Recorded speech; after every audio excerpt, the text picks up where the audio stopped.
We call it a new form of evil on the world. It's never been done by any government in the past, to take a large group of its own people and say, we're going to kill you without any kind of a trial, and we're going to sell your vital organ parts. An individual from the United States or Canada, for example, could anticipate undergoing transplantation on a specified date.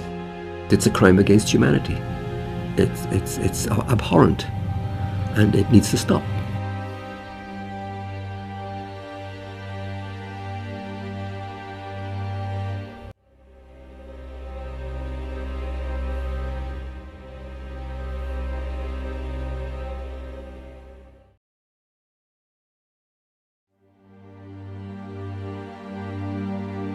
If you're going to go to China and you're going to get a liver transplant during the 3 weeks you are there, then that means someone is going to go schedule an execution, blood type and tissue type the potential executee, and have them ready to go before you need to leave. Starting at the end of 1999, the number of transplants taking place just exploded. China carries out more organ transplant surgeries than any country besides the United States. But unlike other countries, China has no effective organ donation program.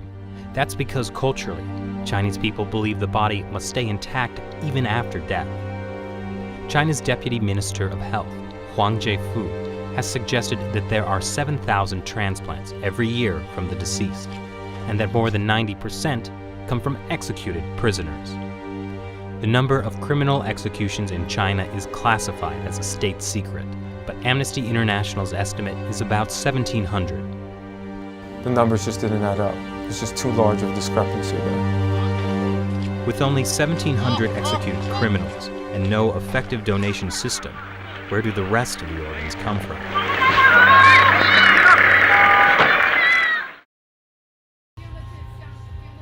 Zhao Shuhuan was put in a Chinese labor camp because she practices Falun Gong. 我每到一个劳教所，他都会让我们检查身体，给我们抽血验血。每个劳教所都是。We estimate that in the period between 2000 and 2005, there are 41,500 transplants which have no other explained source. I'm absolutely convinced that over a long period from 1999 onwards, organ harvesting from prisoners has been taking place, especially with Falun Gong. 他领了到他那个马三家教养院有医院呢，那个医院就是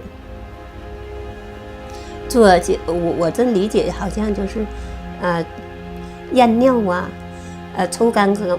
Doctors would come into the camps, they would look in their eyes, they would examine their organs with ultrasound and the like. And they were the only people in these camps who were medically examined thoroughly. In 2006, two Canadians, international human rights lawyer David Matus and former Secretary of State for Asia Pacific David Kilgore, started to investigate allegations of forced organ harvesting in China. They found at least 52 points of circumstantial evidence, including websites of Chinese hospitals offering matching organs in less than a week. It's just not possible unless you have an unlimited source of organs. And these are people who are alive. We're talking about live donors. The actual transplant surgery itself was the form of execution. These were living people that were killed for their organs. Makes you think of some grotesque restaurant where you go in and you pick your lobster in a tank. But these are human beings we're talking about. The military's making money off of it. The hospitals are making money off of it. The middlemen are making money off of it. And we talk about money. We're talking about a multi-million-dollar operation.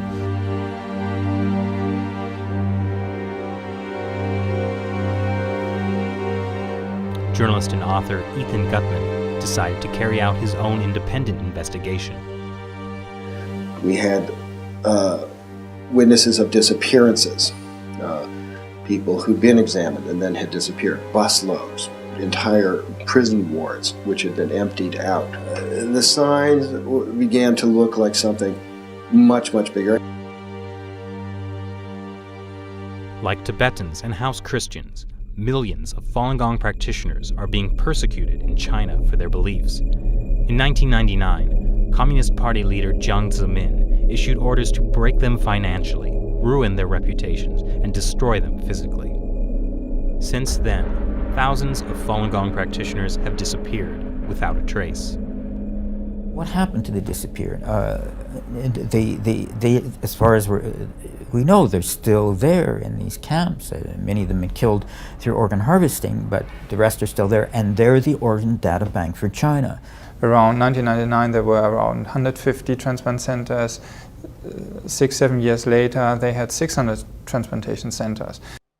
This is an increase by 300% within such a short period of time without an organ donation program. Military hospitals get watched in China, okay? There is nothing they can do without the party central taking note of what they're doing. Was this run by triads? No. This is run by the state. This was murder, and it came from the state. This is a crime against humanity. We should do our best to identify those specific individuals who are engaged in this and put them on the list of people who deserve to be brought to justice. In 2006, when this came out and we realized that they were killing prisoners of conscience for their organs, it was doctors that took the front line in trying to stop this. Every day there are a dozen of people that are executed or killed for organs in China. So we have to bring out the message, we have to inform medical doctors to stop this practice. But it's not only the medical community that's getting informed. The U.S. State Department mentioned allegations of forced organ harvesting in its annual Human Rights Report on China in 2011 for the first time. On October 3rd, 106 U.S. congressional representatives signed this bipartisan Dear Colleague letter to the State Department, demanding they reveal information on organ harvesting that they may have obtained from their sources in China. This barbaric human rights abuse must be stopped, but to stop it, we first have to further expose it. And with even more petitions circulating online, the issue is starting to get worldwide attention. But more needs to be done.